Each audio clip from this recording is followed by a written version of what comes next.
Halo kamu, kalau malam ini kamu lagi butuh teman untuk melepas lelah, duduk yang nyaman, tarik nafas pelan-pelan, dan izinkan aku nemenin kamu sebentar.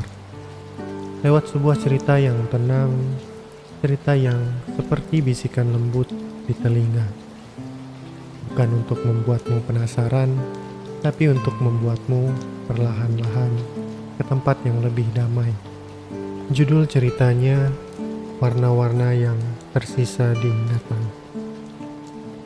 Kalau kamu suka cerita kayak gini, yang pelan, yang rasanya kayak secangkir coklat hangat di malam hujan, boleh banget klik like atau subscribe. Biar aku bisa terus nemenin kamu kapanpun kamu butuh teman cerita sebelum tidur. Sekarang, mari kita jalan pelan-pelan ke masa lalu, ke sebuah kota tua yang masih terjaga keindahannya hingga kini. Barcelona, awal tahun 1900-an, waktu berjalan lebih lambat di sana. Jalanan batunya menyimpan jejak langkah ratusan tahun, dan bangunan-bangunan tua berdiri dengan elegan, seperti sedang menyimpan rahasia dari masa ke masa. Lampu-lampu gas menyala kekuningan saat senja tiba, menyentuh wajah-wajah orang yang berjalan pulang. Ada keheningan yang manis, seperti jeda antara bait puisi. Di sudut sebuah gang kecil yang jarang dilewati kereta kuda, tinggallah seorang pelukis jalanan bernama Elias. Usianya 30, tapi matanya menatap dunia dengan keheningan seorang yang sudah melihat terlalu banyak musim. Ia tinggal di kamar kecil di loteng bangunan tua, tepat di atas sebuah toko roti yang setiap pagi menyambutnya dengan aroma mentega hangat dan kayu manis yang naik dari sela lantai. Elias bangun saat langit masih kelabu. Ia akan membuka jendela kecilnya yang menghadap ke atap-atap kota, lalu duduk di depan kanvas kosong. Tak selalu ia tahu akan melukis siapa hari itu, tapi selalu saja ada wajah yang muncul dari dalam pikirannya. Wajah-wajah dari masa lalu, orang-orang yang dulu ia kenal, yang kini entah ada di mana, atau mungkin sudah tak lagi di dunia. Suara gereja tua berdentang pelan saat dia mengaduk cat di palet kayunya. Ia suka mencampur warna ungu dengan abu-abu, menciptakan rona senja yang hanya ada di mimpinya. Tak ada yang tergesa-gesa di pagi hari. Bahkan burung-burung pun seolah berkicau dengan lebih pelan di dekat atapnya. Seperti tahu bahwa dunia Elias adalah dunia yang tak suka dikejutkan.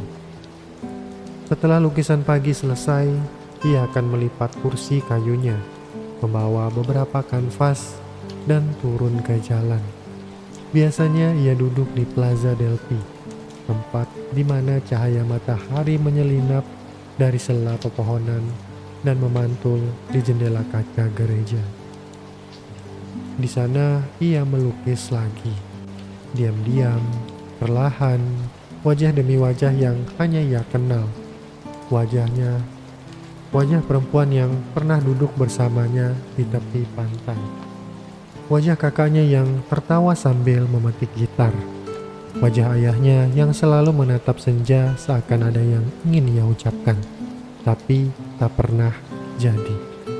Orang-orang lewat, ada yang berhenti sejenak, mengangguk kecil, tapi Elias tak pernah menawarkan karyanya. Ia tak melukis untuk dijual, ia melukis untuk mengingat. Setiap garis halus di wajah yang ia gambar adalah pintu menuju masa lalu. Masa yang tak ingin ia pertahankan, tapi juga tak ingin ia lupakan. Warna-warna itu biru yang pudar, coklat yang hangat, jingga yang seperti terbakar perlahan, Semuanya adalah cara Elias menyentuh mereka kembali. Ia tahu kenangan tak bisa dihidupkan kembali sepenuhnya, tapi lewat warna ia bisa menyimpan rasa itu. Sebutir rindu yang tak mengganggu tidur, hanya mengendap tenang seperti debu di jendela tua. Sore hari, saat matahari mulai turun, Elias akan kembali ke lotengnya. Terkadang ia membawa beberapa roti sisa dari toko di bawah. Ia akan menyalakan lilin, duduk di dekat jendela, dan menggantungkan lukisan terakhir hari itu di dinding kamarnya yang sudah penuh. Setiap malam ia tidur ditemani oleh puluhan wajah. Semuanya diam. Semuanya mengenangnya tanpa suara. Dan di luar jendela, cahaya kota mulai redup. Angin dari laut meniupkan bau garam dan sejarah. Elias akan memejamkan mata perlahan dengan senyum tipis yang nyaris tak terlihat. Mungkin dalam tidurnya ia bertemu lagi dengan mereka, tapi kali ini bukan hanya dalam warna. Malam itu berakhir seperti malam-malam sebelumnya, tenang, tak terganggu oleh apapun kecuali desau angin yang menyusup masuk lewat sela-sela jendela tua. Lilin telah padam setengah jam lalu, menyisakan bau samar lilin leleh yang bercampur dengan kayu tua dan aroma cat kering. Elias tertidur dalam keheningan yang akrab, dikelilingi lukisan-lukisan yang mengawasinya lembut dari dinding-dinding loteng. Di luar, kota menyusut ke dalam gelap yang bersahabat, seolah segala yang keras dan bising dari dunia sudah ditinggalkan untuk malam ini. Pagi berikutnya datang perlahan. Langit tidak terburu-buru berubah warna. Masih biru kelabu saat Elias membuka mata. Mendengar suara langkah pertama dari bawah, pemilik toko roti mulai menyalakan ovennya. Bau adonan yang mulai mengembang merayap naik ke loteng, hangat dan lembut, seperti pelukan dari dapur masa kecil. Elias tetap berbaring sebentar, membiarkan dirinya larut dalam aroma itu. Ia tak punya jam, tapi tubuhnya sudah terbiasa tahu kapan waktu mulai. Udara pagi menyentuh kulitnya saat ia bangkit dari ranjang, dingin tapi tak menusuk. Di sudut kamar, secangkir air sisa malam tadi masih utuh. Ia meminumnya pelan, lalu membuka jendela. Burung-burung belum banyak yang terbang, hanya beberapa bayangan kecil yang melintas di antara atap-atap. Dari kejauhan, gereja Santa Maria del Mar terlihat samar. Puncaknya berwarna abu pucat dalam cahaya pagi yang belum bulat. Tak ada suara lain selain derit kecil dari jendela yang ia buka dan nafasnya sendiri. Setelah mencuci wajah dengan air dingin, Elias duduk lagi di bangku kayunya yang sudah mulai goyah. Palet cat sudah disiapkan malam sebelumnya. Ada 3 kanvas baru di dekatnya, dan jari-jarinya mulai bergerak tanpa perlu banyak berpikir. Hari ini yang muncul di benaknya adalah tangan dan wajah. Tangan tua dengan urat-urat yang nyata, memegang secangkir kopi di atas meja kayu. Mungkin itu tangan ibunya, atau seorang nenek yang pernah ia lihat membaca di taman bertahun-tahun lalu. Ia suka melukis detail yang orang lain anggap sepele. Tekuk tangan, sudut mata yang mengerut karena tertawa, cahaya pagi yang menempel di rambut seseorang. Semuanya seperti harta karun kecil yang tak bisa dibeli atau disalin. Ia percaya kenangan tak selalu datang dari peristiwa besar, tapi justru dari hal-hal yang nyaris tak kita sadari itu. Suara pintu yang berderit dengan nada tertentu, lipatan kain di kursi kosong, atau bau rumput setelah hujan sore. Hari itu, sebelum turun ke jalan, Elias menyeduh air panas di panci kecil. Ia meneteskan sedikit kopi bubuk, bukan untuk diminum, tapi untuk mengisi udara kamar. Aromanya lebih penting dari rasanya, seolah bau kopi bisa membangunkan lebih banyak hal daripada sekedar kantuk. Ia menggantungkan lukisan tangan di sisi kiri dinding, lalu memasukkan dua kanvas kosong ke dalam tas kulit lusuhnya. Di Plaza Delphi, matahari sudah mulai menyentuh lantai batu yang basah oleh embun tadi malam. Kursi lipatannya masih mengeluarkan suara renyah saat dibuka. Seperti biasa, Elias duduk, diam, membiarkan tubuhnya ikut hangat perlahan. Di seberangnya ada jendela toko buku kecil yang sudah mulai dibuka. Suara sapu terdengar dari dalam.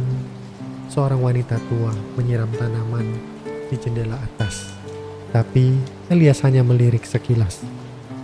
Pagi ini bukan untuk menggambar orang-orang di hadapannya. Masih ada banyak wajah yang belum selesai ia panggil dari ingatan.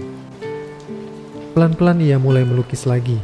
Kali ini mata seorang pria tua yang menatap jauh ke laut. Ia tak ingat siapa pria itu, tapi rasanya ia pernah duduk di dekatnya saat masih kecil. Mungkin di pelabuhan menunggu kapal datang. Pria itu tak bicara, hanya diam. Seperti sekarang, hanya diam dalam cat dan garis. Tapi diam itu menyimpan begitu banyak hal. Elias percaya beberapa orang lahir bukan untuk bicara, tapi untuk menyimpan sesuatu. Dan ia, dengan catnya, mencoba membuka sedikit dari simpanan itu. Jam bergerak perlahan seperti biasa. Matahari mulai tinggi dan langkah-langkah orang makin banyak melintas.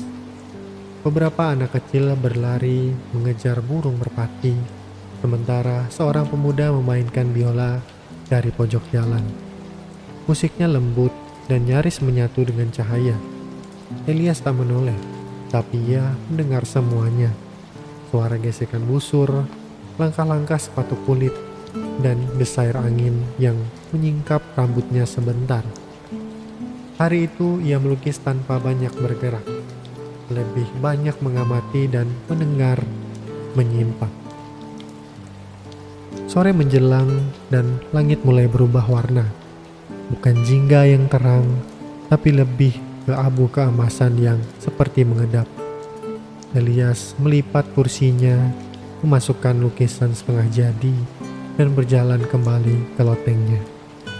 Di tangga, langkahnya pelan, tapi tak goyah. Ia tidak terburu-buru. Dunia di sekitarnya boleh terus berlari, tapi Elias memilih tetap di ritme yang ia kenal. Ritme ringan, ritme kenangan, ritme rindu yang tak meledak, hanya mengalir tenang. Di kamar, ia menggantungkan lukisan baru. Dindingnya kini semakin penuh, tapi tidak sumpek. Justru terasa seperti sedang dikelilingi oleh para sahabat lama yang kembali untuk duduk sebentar. Ia menyalakan lilin seperti biasa, lalu berbaring dengan tangan di atas perut. Di luar, suara kota makin pelan, dan dari sela-sela dinding tua, aroma roti panggang masih terasa, tersisa dari pagi tadi. Elias memejamkan mata. Ia tahu besok pagi akan kembali seperti ini lagi. Tapi ia tak keberatan. Karena dalam tiap pengulangan itu selalu ada ruang kecil yang berbeda. Warna baru, bayangan yang sedikit berubah, atau kenangan yang tiba tanpa diundang. Ia hidup di antara itu semua. Seperti daun yang diam di permukaan air, tak tenggelam, tak juga hanyut, hanya menunggu dan mengingat. Lampu-lampu gas di jalanan Barcelona mulai padam satu persatu, seperti bintang-bintang kecil yang perlahan kembali ke langit. Di loteng tua itu, dunia Elias mengecil jadi setitik cahaya lilin yang diam di meja. Udara malam masuk lewat jendela, tengah terbuka, membawa aroma batu basah dan sisa-sisa hari yang telah lewat. Tak ada suara kecuali gesekan kecil api lilin saat angin menyentuh pelan. Elias duduk di ranjang, memandangi lukisan-lukisan yang menggantung seperti teman lama yang tak pernah pergi jauh. Hari telah berlalu seperti air hangat yang menyentuh kulit, nyaris tak terasa, tapi meninggalkan jejak lembut. Tangannya masih berbau cat, meski ia sudah mencucinya sejak sore. Di pojok ruangan, palet dan kuasnya bersandar dalam diam. Ia tak ingin melukis malam ini, tak perlu lagi. Beberapa hari memang diciptakan hanya untuk menyimpan, bukan untuk menciptakan. Hari ini, kenangan cukup hadir sebagai bayangan samar di dinding. Tak perlu diikat dalam garis. Ia berbaring perlahan, tubuhnya menyentuh kasur tipis yang sudah menyatu dengan bentuk punggungnya. Di langit-langit kayu ada bekas bocoran lama yang sudah mengering. Ia sering menatapnya, membayangkan bentuk seperti awan yang tak bergerak. Di bawah sana, toko roti telah tutup. Dunia perlahan melipat dirinya menjadi keheningan yang nyaman. Seakan seluruh kota sedang menyesuaikan nafasnya dengan nafas Elias. Lilin mulai meredup, cahayanya bergoyang lembut seperti ingin berpamitan. Wajah-wajah dari lukisan perlahan mengabur dalam cahaya samar itu. Tapi Elias tak takut. Ia tahu mereka tidak benar-benar hilang. Mereka hanya beristirahat, seperti dirinya. Ada kelegaan yang datang dari membiarkan suatu pergi tanpa harus mengucapkan apa-apa. Kadang, diam adalah cara paling dalam untuk mengatakan, "Aku masih mengingatmu." Ia menarik selimut tipis sampai ke dadanya, lalu menutup mata. Di benaknya tak ada peristiwa, tak ada cerita. Hanya potongan-potongan warna yang mengalir, ungu senja, biru laut yang surut, coklat mata tua yang menatap hangat. Warna-warna itu menari pelan di balik kelopak matanya, seperti kabut yang tak pernah benar-benar padam. Disinilah ia tinggal, di antara dunia nyata yang sudah tenang dan dunia ingatan yang perlahan menguap. Jam berdetak tanpa suara, hanya perasaan yang tahu bahwa waktu sedang berlalu. Di luar, angin malam menyentuh ubin dan dedaunan, membuat bayangan di dinding bergeser sedikit. Tapi semuanya tetap lembut, tak ada yang mengejutkan, tak ada yang tergesa. Seperti seseorang yang menutup buku dengan hati-hati, agar tak mengganggu siapapun yang sedang tidur. Elias tak berpikir tentang esok. Ia tidak memikirkan apa yang belum sempat dilukis, atau siapa yang belum sempat diingat. Malam ini bukan untuk merencanakan, tapi untuk tenggelam perlahan ke dalam keheningan yang hangat. Jiwanya melayang di antara aroma cat kering dan kayu tua yang retak.